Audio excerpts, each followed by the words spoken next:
पिता की संपत्ति में शादीशुदा बेटे के हक को लेकर अक्सर समाज में बहस चलती है।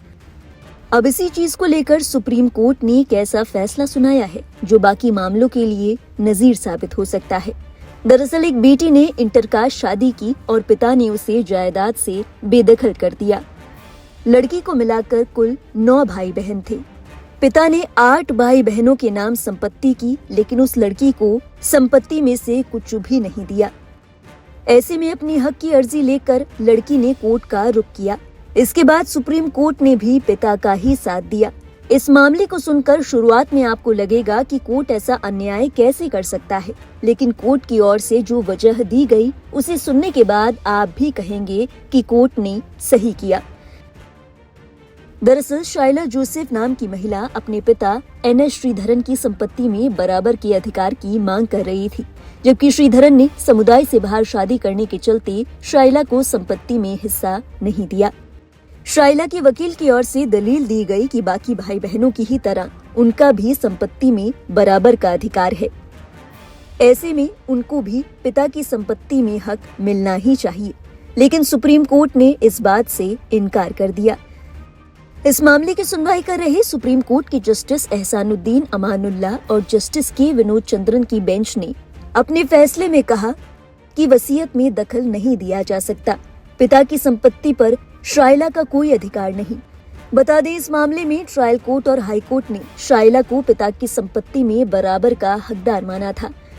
हालांकि सुप्रीम कोर्ट ने दोनों कोर्ट के फैसले को रद्द कर दिया। सुप्रीम कोर्ट की बेंच ने कहा, साबित हो चुकी वसीयत में दखल नहीं दिया जा सकता। हाई कोर्ट और ट्रायल कोर्ट के फैसले को रद्द किया जाता है। ये पाया गया है कि वादी यानी शाइला का अपने पिता की संपत्ति पर कोई अधिकार नहीं है, जो वसीयत के जरिए अन्य भाई बहनों को दी गई है। सुप्रीम कोर्ट की ये बात सुनकर शाइला के वकील PB कृष्णन ने बेंच से कहा कि उनका अधिकार 90 हिस्से पर है, जो कि संपत्तियों का बहुत छोटा हिस्सा है। इस पर बेंच ने कहा कि एक व्यक्ति की संपत्ति के बंटवारे को लेकर इच्छा में समानता के अधिकार का सवाल नहीं है। किसी भी वसीयत के मुताबिक बांटी गई प्रॉपर्टी वसीयत लिखने वाले की इच्छा के अनुसार होती है। वसीयत में लिखने वाले की इच्छा को ही प्राथमिकता दी जाती है और उसी के हिसाब से ही संपत्ति का बंटवारा किया जाता है। सुप्रीम कोर्ट ने कहा, ये समानता की बात नहीं है। वसीयत लिखने वाले की इच्छा को ही प्राथमिकता दी जाएगी।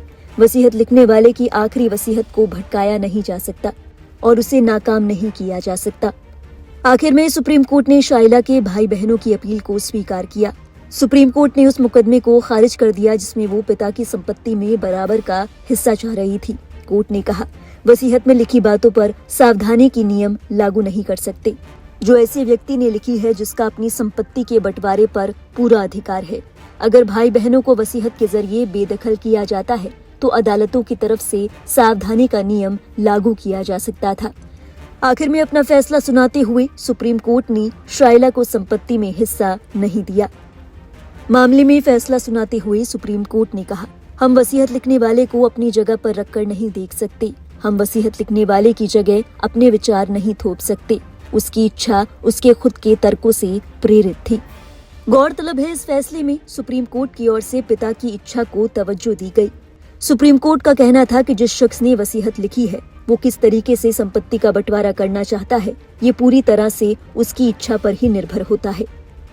यहाँ बात समानता की नहीं, उस अधिकार की है जो वसीयत लिखने वाले के पास उसकी संपत्ति को लेकर है।